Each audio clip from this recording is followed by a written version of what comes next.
Bonjour et bienvenue à ce panel de discussion en vue des élections municipales de novembre prochain. Alors, ici à la Télé du Haut-du-Lac, on a décidé bien sûr d'inviter des intervenants à parler d'enjeux qui nous préoccupent dans la MRC de Maria-Chapdelaine et également dans nos municipalités.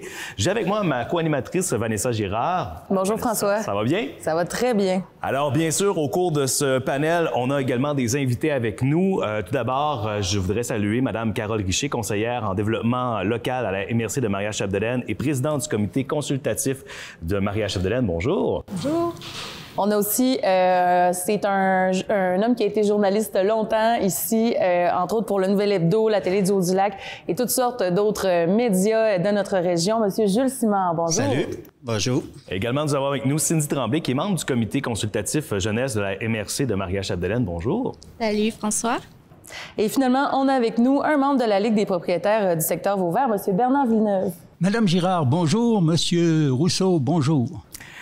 Alors, au cours de ce panel, il y a des sujets qui seront abordés, des enjeux qu'on a bien sûr soulevés, notamment la pénurie de main-d'œuvre, de la diversification économique, l'attraction du personnel, l'environnement et également le milieu communautaire. Donc, sans plus tarder, on va y aller bien sûr avec notre première question, Vanessa. Alors, notre première thématique, ce sera autour de la pénurie de main-d'œuvre qui nous touche un peu comme partout au Québec. C'est un sujet, un thème névralgique en ce moment.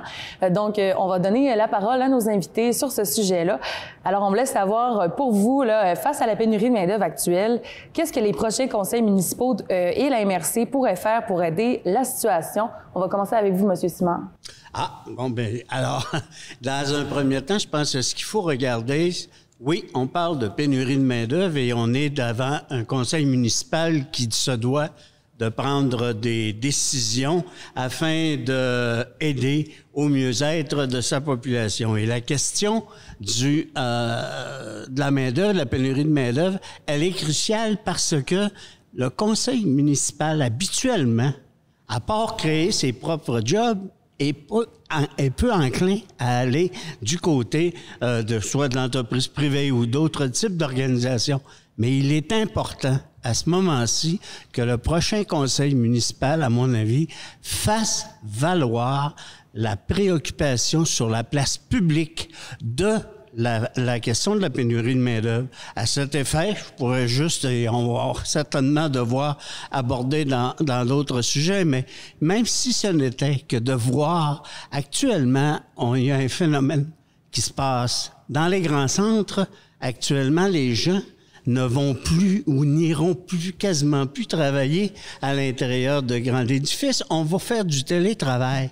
Hey, une des façons de pouvoir faire en sorte que nous soyons une municipalité davantage accueillante aux jeunes qui, chez nous, sont partis, qui sont allés travailler à l'extérieur et qui peuvent maintenant revenir avec la question du télétravail. C'est pas un problème, c'est pas une façon de régler le problème directement chez Résolu, mais chez Résolu, ce qu'il va falloir faire, c'est que si nous avons davantage de personnes qui viennent retravailler chez nous, eh bien, fort probablement qu'on va être en mesure d'aider. C'est pour ça qu'il faut que la municipalité, le prochain conseil municipal, soit actif et proactif sur la question de la pénurie de main-d'œuvre. Je pense qu'au-delà aussi d'être proactif, il faut aussi qu'on garde en tête que la population est vieillissante. Veut pas, on a beaucoup de gens qui partent à la retraite. Donc, c'est qui la relève de ces gens-là?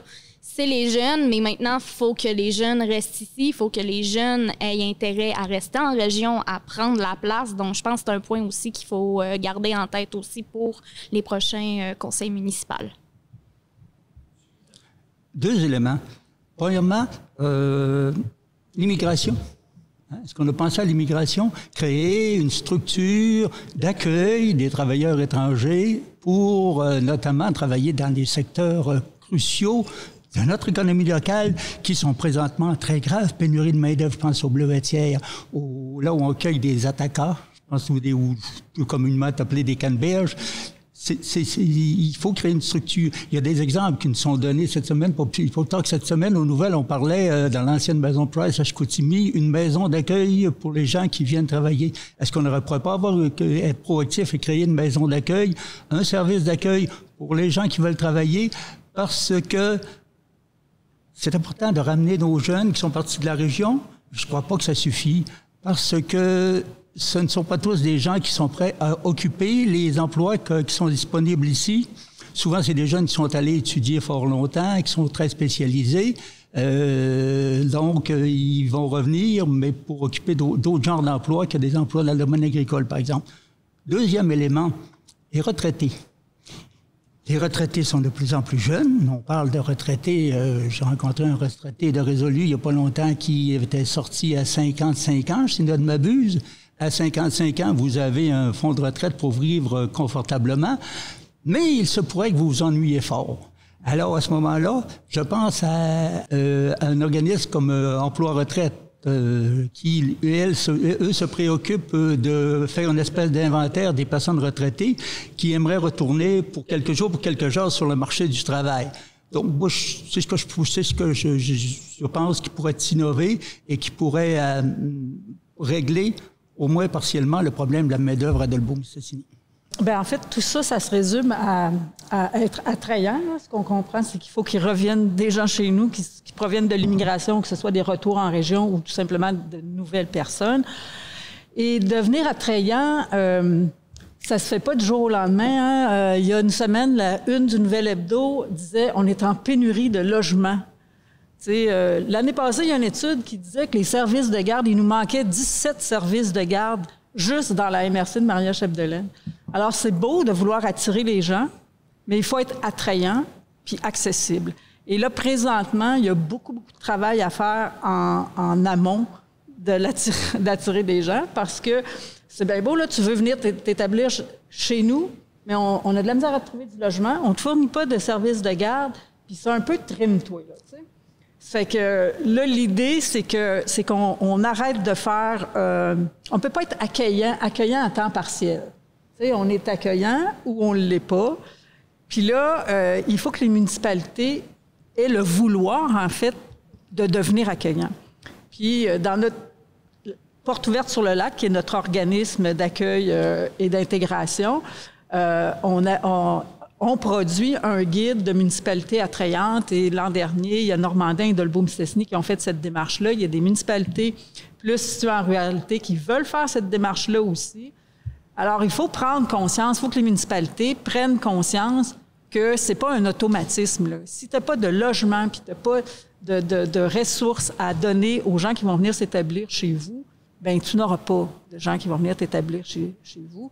Ça fait qu'il faut quand même qu'on pense à ça, là, qu'il faut loger, fournir les services de garde. T'sais, outre l'emploi, il faut donner les services qui vont avec. Et là, pour l'instant, même si on faisait appel au télétravail, on n'a pas d'espace de coworking, on n'a pas, parce que les gens n'ont pas tous des grosses imprimantes chez eux, puis ils ne sont pas tous équipés. On est assez mal organisé. Ça fait qu'on a du pain sur la planche pour les prochaines années, mais il y a beaucoup de gens qui ont conscience de ça, là, puis qui veulent travailler à ce niveau-là. Fait que je pense que tout n'est pas perdu, mais il faut pas se dire faut être attrayant, puis rien faire. On a de l'ouvrage derrière ça. Voilà. En lien toujours avec la pénurie de main-d'œuvre, justement, on parle beaucoup d'attraction, de ramener des gens chez nous. On le voit souvent, les jeunes quittent la région pour aller étudier dans les universités, dans les cégeps également. Et pour l'instant, dans la MRC, on n'a pas nécessairement d'établissement post-secondaire. Est-ce que ça pourrait passer par là? Est-ce que la MRC devrait se doter d'établissements post-secondaires? On va commencer avec Mme Tremblay. Bien, c'est sûr que les jeunes quittent pour aller aux études, c'est pas une cachette. Maintenant, je suis mitigée dans le sens que moi, dans mon cas, si mon programme se serait donné dans la région, je l'aurais suivi dans la région. Je suis une fille de région, mais il y a des gens aussi que pour leurs études veulent aller à l'extérieur. Donc, tu sais, on peut pas forcer. Maintenant, s'il est disponible, c'est sûr qu'on va en garder. Mais d'un autre côté, c'est bien beau dire, oui, on va créer un cégep ou une université, mais on veut-tu avoir la main-d'œuvre, encore une fois, pour ce cégep ou cette université-là? Est-ce qu'on va avoir la main-d'œuvre qui va valoir aussi la quantité de personnes? Tu sais, je prends comme exemple des programmes au cégep de Saint-Félicien que c'est des petites cohortes. Si on recrée le même dans notre MRC, à quelque part, on va avoir un problème dans le sens qu'il y a un des deux cégeps qui va être pénalisé, d'après moi, au niveau de cet aspect-là. Donc, c'est de voir au niveau de la demande, est-ce qu'on a la demande pour créer un établissement Puis est-ce qu'on a la main-d'œuvre qui va avec? Est-ce qu'on a les services pour accueillir ces étudiants-là? Encore une fois, une question d'appartement, une question de ressources, une question de main-d'œuvre. Il y a plein de choses à avoir en compte. Je dis pas que c'est impossible, mais il faudrait étudier le projet comme il faut avant de s'établir de oui, absolument, on en fait un ou non, c'est pas tant rentable, entre guillemets, parce que même si ça nous permettrait de garder des jeunes, on n'est pas plus avancé si on s'endette pour le créer. Une institution postsecondaire, comme on m'a appelé un cégep général ou professionnel, c'est pas seulement un concept matériel, c'est-à-dire une adresse dans une grosse bâtisse en quelque part. C'est éminemment déplaçable et c'est éminemment adaptable. On a 2 cégeps à proximité, ce qui fait que je pense que la ville de Mistassini devrait créer des espaces propices à attirer les autres cégeps ou le cégep le plus près, celui de Saint-Félicien, à venir tenir des sessions ici même à Dolbeau-Mistassini pour favoriser l'attraction vers Dolbeau-Mistassini de l'enseignement. En fait, le cégep, c'est un concept intellectuel, c'est pas un concept matériel. Un cours, ça peut se donner n'importe où, du moment qu'il y a assez de monde pour le suivre. Alors, pourquoi pas chez nous, pour un certain nombre de cours? Voilà. En fait, en regard des jeunes, tu sais, les 18-30 ans là, qui veulent... c'est un exploit de les garder chez nous, mais c'est pas faute d'institutions postsecondaires dans notre ville, parce que ça fait combien d'années que le cégep de Saint-Félicien et l'université sont obligés de recruter des étudiants étrangers pour boucler leurs écoles. T'sais. Ça fait que là, c'est sûr que la solution, c'est sûrement pas d'en créer une nouvelle, comme tu disais, Cindy, puisqu'on a déjà ce problème-là. Fait que, tu sais, de laisser les jeunes partir étudier, c'est pas, à mon avis, tu sais, c'est légitime. Là, quand on a 17-20 ans, on veut aller voir ailleurs. Ça fait que ça fait partie de la game. Là où on devrait intervenir, c'est quand ils partent, ces jeunes-là, là, étudier, il faut leur donner des emplois d'été, des stages rémunérés. Il faut qu'ils reviennent de temps en temps chez nous. S'ils occupent les jobs d'été à Québec et à Montréal, ils ne reviendront pas. Mais s'ils reviennent régulièrement puis qu'ils travaillent sur notre territoire, je pense qu'on peut réussir à faire revenir des gens. Puis là, il faut voir aussi que la formation est en mutation, là, hein? L'alternance travail-études, tu sais, beaucoup de formations en entreprise parce que le virage technologique a fait en sorte que ce qu'on apprend à l'école est un peu déjà désuet quand on arrive sur le marché du travail ou à toute fin utile. Ça fait que, tu sais, ça va vite, là, tout ça. Ça fait qu'il y a beaucoup de formations à l'interne. Il faut bien penser aussi que le cégep et l'université, là, ils ne sont pas à des années-lumière de chez nous, là. Tu sais, on est quand même à proximité. On est encore à proximité. On a un centre de formation professionnelle qui offre des programmes pour les locaux, pour les étudiants qui font des métiers. Puis on en a besoin des gens de métier, là. Tu sais, ça aussi, c'est en pénurie sur notre territoire. Tu sais, on a un service aux entreprises qui fait en sorte que nos entreprises restent performantes. On a un centre en entrepreneuriat multiressources qui, dans le fond, développe l'entrepreneuriat puis le développement des affaires dans les domaines plus liés aux ressources naturelles.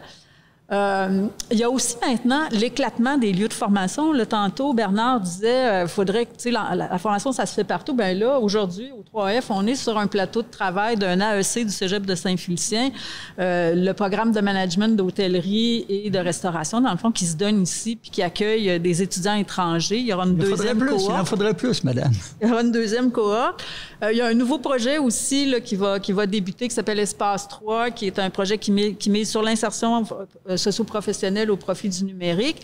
Fait que, tu sais, il y a des initiatives comme ça qui commencent, puis je pense qu'on peut prendre la balle au bon, puis je pense pas qu'on est obligé d'avoir une institution post-secondaire pour faire valoir ce qu'on a comme offre de formation sur notre territoire, puisque on peut former des gens de métier, puis on peut continuer à faire performer les gens en entreprise avec les institutions qu'on a déjà.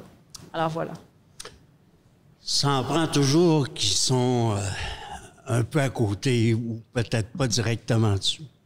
Pour moi, la question qu'un prochain les prochains conseils municipaux travaillent à faire en sorte que le milieu soit doté d'institutions postsecondaires, ça m'apparaît fondamental pour le développement, non pas juste de notre jeunesse, mais aussi du développement économique qu'il peut y avoir dans notre MRC ou dans nos municipalités.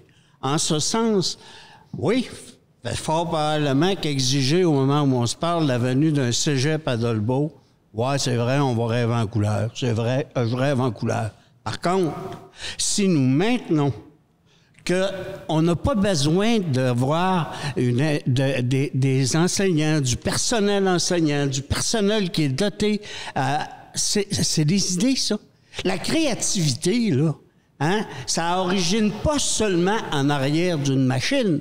Ça origine parce qu'il y a des gens qui pensent et qui croient et qui rêvent et puis qui le disent. Et puis ça s'appelle aussi des éléments de formation. Parlons juste de la question du travail, du télétravail. Mm-hmm. La question du télétravail, si je fais venir quelqu'un qui vient demeurer à Dolbeau-Mistassini et qui est un ingénieur d'une firme de Montréal parce que il est écœuré et il peut plus travailler à Montréal parce que il y a des problèmes, il aimerait ça vivre dans notre milieu et le télétravail lui permet. Quand on fait venir des gens comme ça, des gens qui sont des professionnels, eh bien, ce que ça permet de faire en sorte que notre milieu peut avoir quelqu'un pour l'aider à être plus créatif. Et c'est dans ce sens-là qu'on se doit d'exiger de la part des grandes compagnies actuellement qui ont, eux autres, prenons Résolu, ils en font de la recherche, hein, ils en ont des laboratoires, eux autres aussi, qui le font. Alors, c'est d'exiger que ces entreprises-là amènent aussi dans notre milieu. Et ça, c'est du travail qui doit se faire par un conseil municipal auprès de ces grandes entreprises-là afin de les inciter et de les inviter à venir. Il manque des choses. C'est là qu'il va falloir que tu travailles. C'est là que le conseil municipal... Ouais, peut-être que notre service Internet, ici, il fait défaut. Hein? T'écoutes une émission de TV sur le web, puis 3/4 du temps, ça plante sur le son. Ben là, il y a peut-être quelqu'un dans la vie, là, hein, qu'il faudrait peut-être qu'il nous donne un service intéressant, parce que pour avoir de la haute vitesse comme il faut, nous autres ici. Ça, là, si on ne l'exige pas, puis si on le crie pas, puis si on ne s'organise pas auprès de ces décideurs de faire en sorte qu'ils viennent nous donner le service adéquat. On reparlera tout à l'heure de la question maintenant de la santé un petit peu plus tard. Bien, merci beaucoup à nos panélistes. Oui. Définitivement des points intéressants qui ont été amenés, des points variés aussi. Donc, on manque pas de solutions. Non, effectivement. On va poursuivre maintenant dans un autre thème, celui de la diversification économique. Bon, on le sait, hein, c'est dans notre MRC, on se concentre souvent beaucoup dans les mêmes secteurs d'industrie. Agriculture, forêt, ça revient beaucoup. Là. On tourne beaucoup autour de ça, effectivement. Donc, on voulait demander à nos panélistes si, selon vous, comment on pourrait faire pour diversifier notre économie locale. Et on va commencer avec vous, M. Villeneuve. Puisque vous m'avez présenté comme le représentant du lieu où ça se passe, je vous parlerai de diversification au niveau récréo-touristique. Puisqu'à toute chose malheur est bon, la pandémie avec son confinement, avec ses entraves au voyagement, ça a créé une espèce d'engouement qui frise la frénésie pour aller passer quelques jours de tranquillité dans la nature, pouvoir enfin sortir de ces espèces de cocons de confinement pour vivre vraiment, pour avoir aussi des belles vacances. Ce qui se passe présentement, je vous donne l'exemple du secteur Vauvert. Cet été, les campings étaient pleins, les chalets étaient pleins, tous les chalets locatifs étaient pleins et les semaines de location sont passées de 1 000 $ à 2 000 $ pour une semaine dans un chalet. Venez pas me dire qu'il n'y a pas là quelque chose de diversification économique. Il y a une espèce de mine d'or. Juste taxer le 2 000 $ en question, c'est un revenu absolument phénoménal pour la ville. Et ils peuvent le taxer, m'a-t-on dit. Au niveau du récréo-touristique aussi, la MRC et la ville de Dolbeau-Mistassini possèdent un véritable joyau. C'est le seul secteur de quelques kilomètres où la forêt boréale longe le lac Saint-Jean. Il y a là une promenade qui appartient à qui est gérée par un organisme qui s'appelle la CRV, la Corporation d'aménagement intégré de Racine et de Vauvert. Et il serait important, avec la MRC, avec tout le monde, de conserver le plus possible cette espèce de milieu boréal, de milieu forestier qui, sans doute, attire beaucoup de gens. Parlons aussi du récréo touristique au niveau du lac Saint-Jean lui-même. En été, qu'est-ce qu'on peut faire sur le lac Saint-Jean? Ce qu'on appelle familièrement de la motomarine, du sidou. En hiver, de la motoneige, etc., etc. Il y a tout un système là-dedans. Et il y a un engouement absolument phénoménal à ce niveau-là aussi. Je ne sais pas si vous avez vu aux nouvelles, mais tous les concessionnaires de motoneige, de bateaux, de motos, de motomarines sont ce qu'on appelle en excellent français « back order ». C'est-à-dire qu'on en vend, on en vend et on en vend. Sur le plan économique, il y a quelque chose à faire avec ça. Il faut entretenir des sentiers et il faut le plus beau refuge de motoneige qui existe à Dolbeau-Mistassini au lac Saint-Jean, c'est celui du centre touristique de Vauvert. Il est en plein sur le lac. Il n'y en a pas beaucoup qui sont directement sur le lac. Or, celui-là, je le trouve un petit peu négligé. Premièrement, il est ouvert à peu près 4 mois par année et on n'y donne pas... on n'y donne pas vraiment de service de gastronomie. On peut avoir des sandwichs et des hamburgers. Je pense qu'il y aurait quelque chose à faire de ce côté-là. Et ce qui est important, c'est que c'est le momentum. Je citais tout à l'heure le fait que la pandémie avait fait que les gens voulaient du récréo touristique pour se guérir, en fait, de cette espèce de confinement. C'est le momentum. Il faut faire des aménagements, il faut créer des espaces, c'est le moment ou jamais d'investir dans ces choses-là. Un autre élément, par exemple, l'ancien domaine de Pointe-Racine, qui est présentement inoccupé. Mon Dieu, trouvez-lui une vocation touristique et ça presse, parce que plus tard, il sera peut-être trop tard. Écoute, je suis assez d'accord avec M. Villeneuve. Effectivement, le tourisme est une avenue intéressante. Puis je pense qu'avec l'avenue du parc régional des Grandes Rivières, qui a fait pas mal de trucs là, au niveau des passerelles, puis qu'il n'y a plus aucun village qui est enclavé maintenant, puis qu'on a quand même la P49 qui fait un peu plus de 200 km là, pour la motoneige et le quad. Ça vient, je pense, ouvrir le territoire, effectivement, au récréotourisme et je pense que c'est une avenue intéressante. Mais il y a aussi, parce que le tourisme, dans le fond, c'est une industrie, puis je pense que le tourisme rural, non seulement le récréotourisme, mais le tourisme rural est une avenue, pour moi, assez intéressante, puisque les gens cherchent l'authenticité, ils cherchent à faire des expériences, à apprendre des choses. Fait que je pense que nos villages ont tous un petit quelque chose de différent qui peut faire d'eux des produits touristiques d'intérêt. Nonobstant ça, moi, je pense qu'on n'a jamais assez poussé au niveau informatique puis au niveau des nouvelles technologies. Je trouve qu'on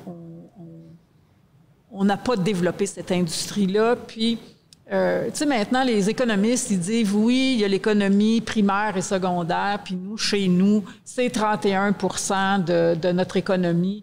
Il y a 69 % en service, là, qui est le secteur tertiaire qu'on appelle. Puis maintenant, le secteur tertiaire, il est divisé en deux. On dit, il y a les services un peu immatériels, là, comptables, tout ça. Mais il y a aussi le secteur quaternaire qui, lui, englobe toutes les technologies. Puis là-dessus, nous, ce virage-là, on ne l'a pas pris. C'est quand il y a eu la pandémie, oui, ça a été une opportunité pour tout le monde de mettre des commerces en ligne, là, puis il y a eu beaucoup d'aide là-dessus. Mais tu sais, c'est pas inné. Puis le service à clientèle non plus. Ça fait que l'industrie, le commerce est un peu en difficulté sur notre territoire, mais on ne prend pas le virage. On ne le prend pas pour de vrai. Ça fait que je pense qu'il faut aller plus loin, plus loin, parce que, dans le fond, tout passe par là. T'sais. Les emplois que les gens ne veulent plus occuper, là, ça va passer par la robotisation, là. Tu sais, quand même, qu'il rentrerait des immigrants, là, ces jobs-là, là, à 14-15 piastres de l'heure que plus personne ne veut faire, là, un jour, les immigrants non plus ne voudront plus les faire, ces jobs-là, tu sais. Il faut qu'on modernise, puis qu'on prenne le virage pour que... Puis ça n'est une industrie, tu sais. La robotisation, la domotique, tout ce qui est nouvelles technologies, l'intelligence artificielle. On est un coin de terre où on pourrait faire du développement vraiment avec ça. Fait que moi, je pense que ça, dans la diversification économique, il ne faut pas oublier ce pan-là parce que on est des régions qui, dans le fond, on n'est pas assez de population pour maintenir nos services. Puis là, on est rendu là. On est moins de 25 000 dans notre MRC, dans un territoire qui est grand comme la Suisse. Là, c'est quasiment une farce. C'est que là, il ne faut pas s'imaginer qu'on va être capable de garder tous nos restos, tous nos petits magasins, en plus que les gens achètent en ligne. Fait que si on n'en prend pas un virage, là, c'est certainement pas le commerce et l'industrie qui va nous faire vivre. Fait que là, je pense que si on veut véritablement diversifier notre économie, le tourisme est une avenue intéressante. On va toujours garder un aspect forêt qui est important pour nous parce que c'est notre matière première, de même que l'agriculture. Puis il y a encore beaucoup à faire avec l'agriculture et la forêt, puisque la forêt, on la transforme pas. On l'accueille, mais on la transforme pas. Même chose pour l'agriculture. On l'accueille, mais on la transforme pas beaucoup. C'est que ça aussi, ce sont des avenues intéressantes d'être un peu plus novateur, un peu plus fonceur au niveau de la transformation. C'est que, voilà, je pense que, oui, il y a de l'avenir dans la diversification économique, mais il faut donner un coup de barre encore là. Moi, je pense que la diversification économique, elle va passer, oui, par une meilleure organisation de l'accès aux nouvelles technologies. Ça, là-dessus, là, on ne peut pas vivre dans notre milieu aujourd'hui sans avoir un accès aux nouvelles technologies et avoir aussi, donc, du monde qui viennent travailler ici en faisant la nouvelle technologie. OK? Et ça, les conseils municipaux devront, oui, prendre les gens que nous embauchons au niveau de la municipalité et qui sont voués au développement économique. Ils doivent non plus seulement aller chercher des entrepreneurs ou des entreprises. Ils doivent aller chercher des gens qui reviennent vivre ici, même s'ils travaillent à l'extérieur. J'étais à Québec dernièrement et je discutais avec de jeunes entrepreneurs qui sont au niveau de la communication, au niveau des entreprises de communication. Et ce qu'on me disait, c'est que le télétravail, pour eux autres, c'est maintenant rendu la seule réalité. Or, qu'est-ce qui se passe? Je disais, c'est qu'il va se passer si jamais tu as quelqu'un qui demeure à Dolbeau-Mistassini et qui travaille pour ton entreprise à Montréal. Donc, tu ne veux plus l'avoir nécessairement dans tes bureaux, mais tu la vendrais peut-être. Et ce qu'on m'a répondu, la directrice des ressources humaines à ce niveau-là me répondait que pour pouvoir, si jamais à Dolbeau-Mistassini, pour son entreprise, on avait 3 personnes, OK, qui vont travailler en télétravail, ils vont organiser, comme tu disais tout à l'heure, Carole, des micro-bureaux, mais même à partir de ton bureau, donc, de pouvoir être capable. Et elle l'a dit, elle dit, oui, ce qu'on recherche actuellement, parce que les autres aussi, ils la vivent, là, la pénurie de main-d'œuvre. Puis la pénurie de main-d'œuvre, en plus, ils la vivent de façon différente aussi de nous autres. Parce que actuellement, les gens, vous savez qu'est-ce que la pandémie elle a fait dans les régions de Montréal et Québec. Elle a fait en sorte que, oui, les gens travaillaient chez eux, mais on a assisté à Montréal, OK, et à Québec, à la vente de résidences ou d'appartements pour essayer de l'acheter en banlieue. On achetait en banlieue pour être capable d'aller vivre de façon plus agréable. Hey! La banlieue, là, Montréal, ça vient jusqu'ici, ça, Dolbeau-Mistassini. On peut être en mesure, oui, d'attirer. Or, que les gens qui sont voués au développement économique dans notre municipalité et que nous payons doivent maintenant travailler, oui, à s'assurer que des jeunes qui sont originaires d'ici et qui voudraient revenir, parce qu'ils reviennent, qu'on le veuille ou non, même si ce n'était que pour visiter la parenté, comme on dit, qu'ils reviennent puis qu'ils auraient un intérêt à revenir. Pourquoi est-ce qu'on ne met pas des incitatifs à les faire revenir travailler ici? Ça, là, c'est de la diversification économique et c'est aussi une façon de pouvoir avoir des gens qui viennent vivre chez nous pour pouvoir être en mesure de supporter le problème que Carole soulignait tout à l'heure, notre, non pas diversification, mais de faire en sorte qu'on soit dévitalisé actuellement. Alors, moi, je pense que ça passe aussi par ça. Parce que quand on parle... Moi, j'ai eu à travailler à des moments donnés avec des gens qui prônaient la deuxième et troisième transformation comme étant une solution à la diversification. Hey, aujourd'hui, là, la deuxième et la troisième transformation, c'est mort et enterré. Et non seulement c'est mort et enterré, mais tu te fais planter la région de Montréal où est-ce qu'on te dit, hey, écoute, couper un arbre aujourd'hui, il faudrait plus que tu en coupes. Là. Tu peux plus en couper là, des arbres. Là. Tu peux plus. Puis du papier, il faut que tu en fasses de moi. Hey, écoute, comment veux-tu t'organiser pour faire encore de la deuxième et troisième transformation du bois? Oui, il existe ce qu'on appelle des technologies pour pouvoir permettre d'utiliser la cellulo quelque chose là, pour le bois. Ça, là, ça peut s'en venir ici. Ça peut aussi se travailler chez nous. Puis c'est pas injuste. C'est fort probablement la robotisation, comme tu disais. Alors qu'on devienne, oui, qu'on incite les entreprises et surtout les gens qui travaillent à venir, oui, s'implanter. On va parler tout à l'heure d'attraction et fort probablement que si nous sommes attractifs, nous pouvons peut-être être en mesure de faire revenir. Alors, la diversification économique, oui, ça passe, Bernard, par oui, une meilleure organisation au niveau touristique. Oui, ça passe par le développement de la robotisation dans nos usines à nous, mais ça passe aussi par faire en sorte que les jeunes qui font maintenant, parce que le télétravail, ça va devenir une réalité, non pas juste dans la région, mais partout en Amérique du Nord. Alors, soyons prêts et que nos conseils municipaux soient proactifs à être des endroits de destination chez nous pour le télétravail. Je pense aussi qu'il faut garder en tête que la COVID a emmené des positifs, mais a emmené aussi les gens à magasiner en ligne. Maintenant, c'est bien beau, tu magasines sur Amazon, ton colis, il arrive chez vous, mais c'est pas des entrepreneurs d'ici qu'on encourage, c'est pas des producteurs d'ici. Tandis que si je m'en vais dans une entreprise d'ici, ben au moins je vais acheter de quoi. Oui, je vais peut-être payer plus cher, mais au moins l'argent va être réinvesti dans notre milieu à cette entreprise-là qui, elle, va pouvoir avoir plus de main-d'œuvre, offrir plus de produits, avoir plus d'échantillonnage à donner, attirer elle-même plus la population à venir consommer.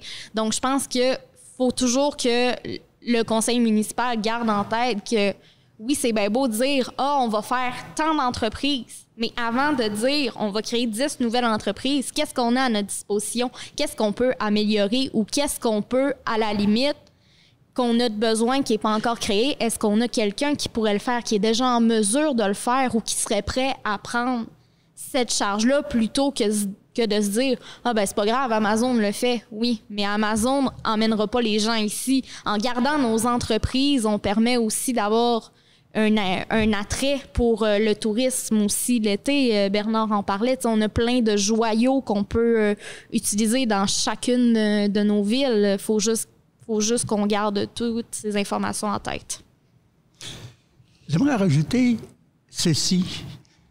Il existe à Dolbeau une compagnie qui robotise des usines de sciage de bois en Australie, en Nouvelle-Zélande, en Suède, en Oregon, dans à peu près 10 pays, à partir du parc industriel de Dolbeau.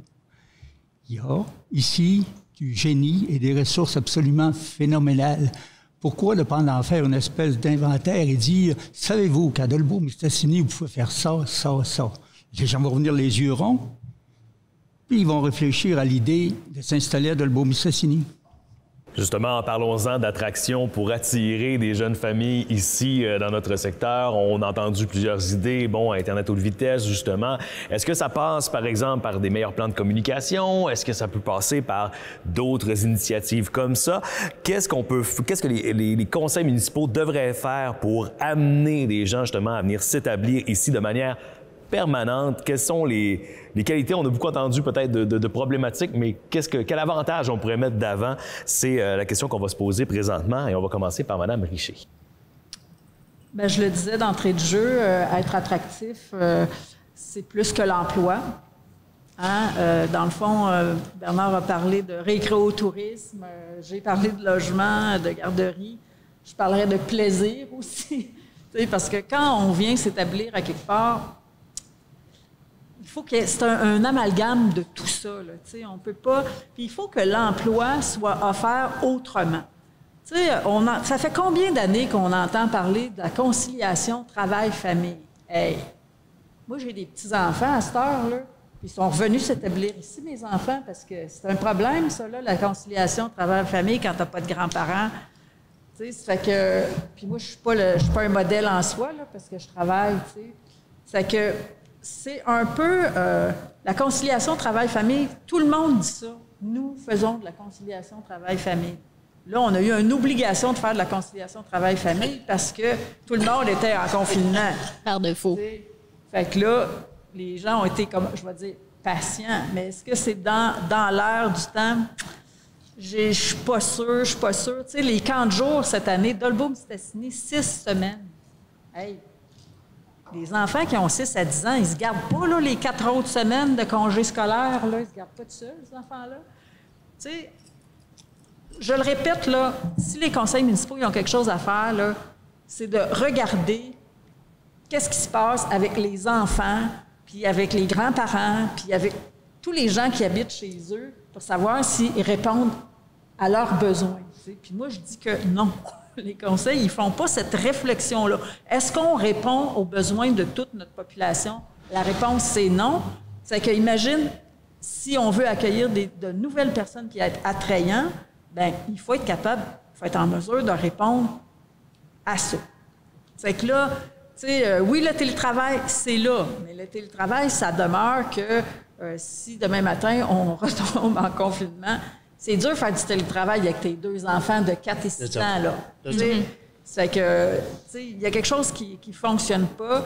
Puis, tu sais, les horaires flexibles, les garderies, tu sais, pourquoi que à la santé, il n'y a pas un service de garde propre à la santé? Les gens, ils travaillent sur des horaires atypiques. Tu sais, ça travaille de jour, de soir, de nuit. Mais la garderie, elle commence à 7 heures le matin puis elle finit à 5 heures le soir. Qu'est-ce qu'ils font, les gens de la santé? Il suffit des grands-parents. Oui. Puis là, tu te demandes pourquoi ça décroche dans le monde de la santé. Hey, juste gérer ton système de garde, là, c'est pire que ton ouvrage. Puis, en plus, on te fait enchaîner les 16 heures d'ouvrage. Ça fait que là, on se demande pourquoi. Mais pourquoi le système de santé n'a jamais mis un système de garde adéquat pour leur personnel? T'sais, pour moi, ça tombe sous le sens. Fait que ça, c'est le genre de pression qu'il faut faire. Il faut réorganiser nos milieux pour qu'ils répondent aux besoins d'aujourd'hui. Aujourd'hui, là, la situation, c'est celle-là. Il y a des gens qui prennent leur retraite tôt, mais il y en a qui apprennent tard. Il y a des jeunes femmes qui travaillent. Toutes les jeunes femmes travaillent. Je veux dire, 90% des jeunes femmes veulent travailler, mais c'est encore les jeunes femmes qui sont obligées de piler sur leur carrière pour la famille, parce que, dans le fond, les boss des gars sont moins conciliants que les boss des filles. Je vais dire ça de même. C'est un peu fou, là, mais c'est encore comme ça.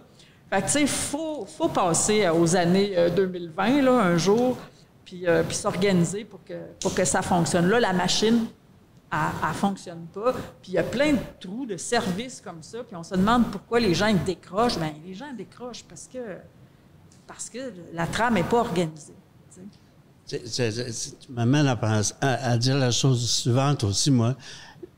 Les municipalités, ça a longtemps été des entreprises qui s'organisaient pour que tu aies l'aqueduc et l'égout chez vous.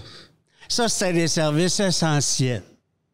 Puis à un moment donné, on a commencé à dire « ce serait peut-être le fun, les municipalités s'organisent pour faire un peu de loisirs. » Tu sais, tu mettais 3 ou 4 personnes qui jouaient au hockey sur une tu disais, bon, on organise un petit peu des loisirs, on met quelques piastres là-dedans. Aujourd'hui, t'as encore, comme tu soulignais, des services, pas comme les services de garderie. Je le sais que c'est pas les municipalités qui s'en occupent, mais les municipalités pourraient peut-être exiger de la part du gouvernement, par exemple, qu'ils nous mettent davantage. Tu sais, le conseil de ville, il faut qu'il soit proactif là-dessus. Et ça m'amène à faire en sorte que tu peux des services essentiels dans une collectivité qui ne sont pas sous la juridiction des municipalités, mais auxquelles les municipalités se doivent de travailler pour les obtenir. Et je redirai simplement que nous pouvons avoir un hôpital à Dolbeau-Mistassini et dans la MRC de Maria-Chapdelaine et non pas juste un dispensaire de santé. Hein? Ça veut dire quoi? Ça veut dire que le CIUS, à qui il faut s'adresser, ben là, on va commencer à dire que oui, on en veut un système de santé chez nous, d'un hôpital chez nous, qui ressemble à un hôpital et qui donne des services. Ça, là, on se doit non seulement juste de l'exiger, on se doit de le crier quasiment quotidiennement, si je peux m'exprimer ainsi, pour qu'on puisse être capable de le voir et d'avoir l'argent nécessaire. Oui, je le sais, il y a un problème aussi de main-d'œuvre là-dessus. Mais tant et aussi longtemps que tu ne seras pas capable d'avoir, comme je le disais tout à l'heure, et tu me fais parler des garderies en milieu pour les employés du milieu de la santé, il y avait une personne que j'ai interviewée les dernières années où j'ai fait du journalisme, où cette personne-là voulait offrir un service de garde exclusivement pour ces personnes-là. Elle a jamais reçu son permis, à ma connaissance, pour pouvoir le faire. Hey! Là, la municipalité, elle se doit non seulement d'intervenir, mais d'endosser pour que cette personne-là, qui est une jeune entrepreneur, qui avait toutes les qualifications pour pouvoir le faire, qu'elle puisse être capable d'obtenir un permis. Pour le faire, on vient de dire que ça solutionnait une problématique. Ben, c'est pour ça que je dis que les conseils municipaux, ce qu'ils devront travailler, oui, il y a des services essentiels qu'on paye avec nos taxes puis qui doivent nous les donner. Mais il y a un paquet de services qui sont aussi payés par nos taxes, mais un autre palier de gouvernement, et on se doit de les exiger et de les exiger pour qu'ils puissent être capables de correspondre aux besoins modernes chez nous. Et ça, les conseils municipaux devront travailler et continuer de travailler là-dessus. Aussi, en termes d'attrait, oui, il y a tout ce qui est en termes de services de garderie, etc. Mais je pense aussi qu'il y a le service que, exemple, je sais pas, moi, en tant les jeunes, qu'est-ce qui nous ferait rester? Est-ce que c'est d'avoir plus de commerce? Est-ce que un service de transport en commun, ça nous ferait rester? Parce que si moi, je vais aller en Normandin, que j'ai pas ma voiture, oui, on a des taxibus disponibles, et etc., mais des fois, c'est pas toujours évident, c'est sur des horaires fixes. Moi, si je veux y aller le soir, faut que je sois dans les heures. Donc, en termes de commerce, veut pas, on en a quand même une belle diversité, mais si on regarde les promenades du boulevard, on n'a plus grand-chose. Donc, je sais que c'est revenu dans des sondages qu'on a fait que les jeunes trouvaient qu'il manquait de commerce, comparé, mettons, au Saguenay ou quand tu vas à Québec.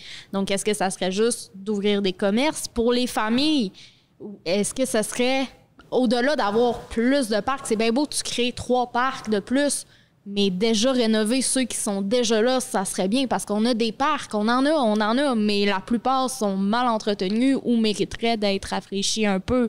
Je pense que c'est des aspects qui peuvent changer la donne. On n'est pas obligé d'aller dans les mesures drastiques pour attirer les gens, mais juste des mesures de base comme des services de garde, pouvoir permettre au personnel de la santé de pas se dire « Ah ben là, il faut que ma grand-mère garde mon enfant toute cette semaine-là parce que je travaille de nuit. Là, au moins, j'ai mon service de garde. » Tu sais, juste ça, c'est des changements que ça demanderait pas grand-chose, entre guillemets, que c'est pas des grosses mesures, mais qui pourraient changer totalement la situation puis attirer plus de gens ici.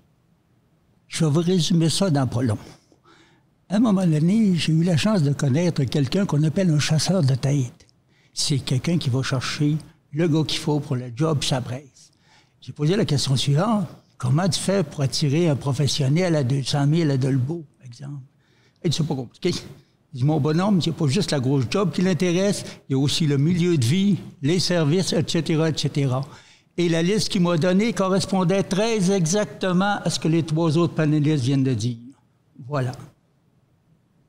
Maintenant, parlons d'environnement. C'est un sujet quand même important qu'on entend beaucoup parler en 2021. Je pense que c'est important pour la jeunesse, mais c'est important également pour tout ce qui est attrait de toute la diversité économique dont on a parlé.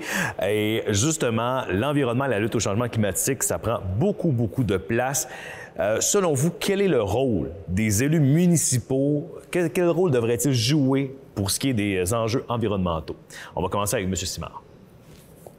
C'est sûr que actuellement, on vient d'avoir une campagne électorale fédérale, puis on a eu dernièrement aussi, il y a 2 ans, une campagne électorale provinciale, puis on va en avoir une autre là, aussi prochainement, puis on va avoir une campagne électorale municipale. Et à toutes les fois où on parle d'environnement dans ces 3 paliers de gouvernement-là, ben non, gars, c'est l'autre qui s'en occupe, c'est sa juridiction à l'autre, c'est sa juridiction à l'autre. Je pense qu'il faut regarder qu'est-ce que nous, on peut faire avec nos éléments de juridiction pour aider à faire en sorte que nous ayons un meilleur environnement chez nous. Et pour pouvoir faire ça, il y a eu des gestes déjà qui se sont posés. Je prends entre autres ici Adolfo-Mistassini où on a mis de l'avant là, la politique de l'arbre. OK, c'est un geste qui est minimal. Mais c'est un geste quand même pour favoriser, surtout dans un milieu comme nous, où la forêt est quand même importante. Et on sait que la forêt boréale, c'est un peu le poumon, à tout le moins, du Québec, et si ce n'est des États-Unis, là, parce que les États-Unis nous en envoient pas mal, il faut bien qu'ils respirent eux autres aussi, donc ils nous envoient ça ici, il faut que nos arbres ramassent le carbone qui se ramasse. Alors, mais ceci étant dit, donc oui, je pense que les municipalités se doivent d'avoir une préoccupation sur les gestes qu'ils ont à poser. Et un de ces gestes-là, c'est peut-être de faire en sorte qu'on sait qu'en 2035, je pense qu'ils puissent pourrir d'avoir leur or avec du gaz dedans, là, hein? Alors, si en 2035, il est pas, si on va le remplacer par électrique, peut-être qu'un des gestes que la municipalité, les prochains conseils municipaux auront peut-être à faire, c'est peut-être de doter le milieu, entre autres, de bornes de recharge électrique, un peu plus, même si on ne peut, il y a encore peu de véhicules là-dessus, mais ça va s'en venir. On me dit que peut-être que dès l'an prochain, il pourrait même y avoir des 4 roues électriques et ça serait bâti, ça serait construit par une entreprise qui est au Québec. Donc, on ferait un plus là en mettant de l'avant. C'est un geste. Un des gestes, c'est de ce type d'action-là, je pense que les conseils municipaux pourraient avoir à faire à ce niveau-là. Tu parles de bornes électriques, Jules. Effectivement, on en manque par ici. Puis le peu qu'il y a, tu as différentes vitesses de rechargement. C'est pas nécessairement les plus rapides. Je pense pas qu'il faut attendre en 2034. On n'a plus le choix. 2035 arrive, il faut les installer là. Ou non, non, là, j'ai changé mon char il y a 2 ans pour un gaz, là, l'année prochaine. Ou non, je suis due pour changer. Faut que je change pour un électrique, mais j'ai pas l'argent parce que c'est plus cher. Veux pas l'électrique, oui. Au final, tu vas économiser sur l'entretien et le gaz, mais on va se le cacher. Pour une première auto, pour un jeune, ça reste cher et même pour n'importe qui, ça reste cher. Donc, je pense que c'est une initiative qu'il ne faut pas attendre à la dernière minute pour faire. C'est le genre de choses qu'on dirait qui va se faire à la dernière minute, mais il faut pas attendre d'être rendu au point culminant pour se dire là, on va faire de quoi, c'est l'année prochaine. Non, il faut sensibiliser d'avance, puis au-delà de sensibiliser pour les autos électriques, sensibiliser sur des actions du quotidien que les citoyens peuvent faire. Il y a des municipalités qui commencent déjà, mais juste de sensibiliser la population à faire des gestes aussi niaiseux que de ne pas arroser son asphalte à tous les jours. C'est des choses qui peuvent faire... C'est des petits changements, mais des changements qui peuvent faire toute la différence. Pour ajouter sur ce que dit Cindy, le gouvernement municipal est le gouvernement de première ligne en tout ce qui a trait à l'environnement. Tu veux un permis pour construire une usine d'1 million, tu vas passer par le BAP, tu vas passer par 56... Mais au bout de la ligne, c'est quoi qui arrive à l'autre bout de la ligne? Un permis municipal. OK? Donc, la municipalité, si elle veut prendre ça en main, est l'organisme le plus fiable et le plus proche du citoyen pour préserver l'environnement. À preuve, tous les citoyens, ou à peu près, de Dolbeau-Mistassini ont déjà appelé, soit à la Ville ou à MRC, pour parler d'environnement. Donc, la municipalité doit se faire le promoteur de toutes les actions individuelles pour préserver l'environnement. Autre élément important, les milieux humides. Jules a parlé du poumon de la province de Québec. Moi, je vais vous parler de l'usine de filtration de Dolbeau-Mistassini. C'est de la mousse de sphaigne, OK? Et présentement, je trouve qu'on ne se préoccupe pas beaucoup de ce qui se passe dans ce domaine-là. Il y a des permis effrayants qui se donnent pour prélever de la mousse de sphaigne. Il y a des permis qui se donnent pour construire de gigantesques cannes-bergeries ou cannes-bergières, en tout cas. Il faudrait que la Ville, à un moment donné, intervienne pour dire, pour demander au gouvernement supérieur de réglementer ça. Et j'ai appris quelque chose d'assez horrible il y a quelque temps. Tout le secteur du marais de Vauvert au complet est claimé. Connaissez-vous l'expression claimé? Ça veut dire qu'on a enregistré un droit minier sur tout le territoire humide de Vauvert. Et au niveau des droits forestiers, ça relève du fédéral et ça passe par-dessus tout ce qui existe de gouvernement et de tout ce qui existe de règlement. Ce qui veut dire qu'à un moment donné, toute la mousse de sphaigne qui va être vendue à travers le monde, qui va servir pour toutes ces choses-là, les couches jetables, tout ça, ça va venir de Vauvert, mais à Vauvert, il n'y en aura plus. C'est quelque chose dont il faut se préoccuper assez rapidement. Moi, je remarque, j'ai travaillé en environnement à une certaine période dans ma vie, puis tout gouvernement confondu, là, qu'il soit provincial, fédéral ou municipal, le propre d'un élu, c'est de négocier des échéances. On négocie des échéances. Ça a pris combien de temps avant d'avoir la poubelle bleue? Hein? Je pense qu'on a fait 10 ans à se faire remettre l'échéance d'implanter les bacs bleus. Le compostage, même combat. Je taboute. Moi, j'ai l'impression que, écoute, le développement durable, là, c'est plus un concept vague, là, c'est pas compliqué. Hein? C'est l'économie, le social, l'environnemental. C'est pas un concept qui est si dur que ça à comprendre. Tu devrais, à chaque fois qu'arrive un projet, est-ce que ça répond économiquement, socialement et environnementalement? Ça ne prend pas des études universitaires pour comprendre ça, là. C'est à la portée de tout le monde. Fait que les élus, il faut qu'ils s'approprient ça dans tout ce qu'ils font. Dans toutes leurs décisions, il faut que ça fasse partie omniprésente de leur réflexion. Puis des exemples, là, il y en a à la tonne. T'sais. Pourquoi on a tant de plastique dans nos aires de jeu, puis alors qu'on a du bois à profusion? T'sais. Pourquoi les jardins communautaires sont petits de même, dans des petits bacs en bois? T'sais. Voyons, on a des forêts qu'on peut... La Pointe-des-Pères, c'est un bel exemple. C'est une des plus grandes forêts nourricières au Québec. T'sais. On n'en fait pas la promotion. Les plates-bandes, la ville de Dolbeau a commencé à semer des légumes dans les plates-bandes, puis là, on voit des petites affiches de ce temps-là qui dit que c'est le temps de la cueillette. C'est donc bien le fun. Tu sais, ça naît des initiatives, le fun, puis qui peuvent être multipliées à l'infini, là. Tu sais, on n'a pas personne trouvé solide, là, les plates-bandes, cette année, même s'il y avait des légumes dedans. Fait que, tu sais, je pense que ça peut être vraiment des initiatives qui...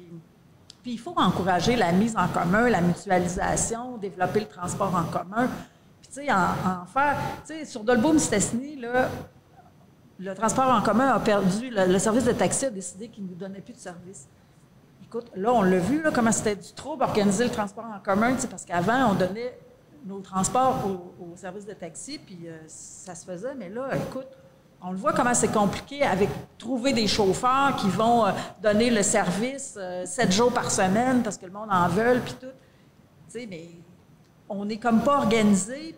Puis c'est difficile de s'organiser parce qu'il y a une pénurie de main-d'œuvre, puis c'est des emplois qui sont peu valorisés, puis les gens y croient puis ils y croient pas. Mais les élus, ils ont tous leur part à faire. T'sais. Ils paient pour ça de toute façon. C'est pas gratis, là, le transport collectif. Le ministère nous donne des sous, puis les municipalités, on les collecte pour faire vivre ce système-là. Mais c'est difficile de s'organiser parce qu'on est en pénurie de main-d'œuvre, tout ça.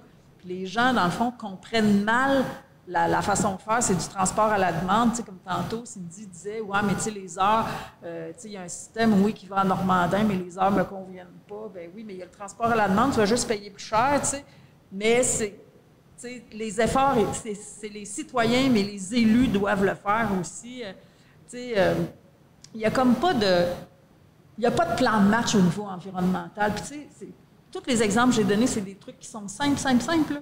Mais il n'y a pas de plan de match, jamais, dans les municipalités. Fait que, tu sais, si on a un conseil à donner aux nouveaux élus, au niveau environnemental, c'est faites-vous un plan de match, là. Tu sais, tous les petits gestes comptent, là. On n'arrête pas de le dire, ça. Puis, le développement durable, c'est pas une farce, tu sais. Là, je pense que, tu sais, il faut arrêter de penser que l'environnement, c'est une question de mode. Non, non. C'est une question de survie de l'espèce humaine. Tu sais, c'est que l'espèce humaine et animale et faunique et tout ce que vous voulez, et floristique, c'est là. Fait que je pense que ça, on n'a pas le luxe, dans le fond, de tout le temps reculer les échéances. Puis c'est pas ça qu'on s'attend des politiciens non plus. Eh bien, merci à vous quatre. C'est tout le temps qu'on avait. C'est ce qui va conclure notre panel de discussion. Vraiment, on en a entendu des bonnes pistes de solutions. Oui, il y aurait eu plusieurs autres sujets qu'on aurait pu aborder. Je pense que ça va être important que les gens, justement, s'informent avant l'élection municipale qui s'en vient le 7 novembre prochain. J'ai l'impression qu'il va y avoir beaucoup de changements dans la MRC de Maria-Chapdelaine et ça passe, bien sûr, par les idées des gens d'ici.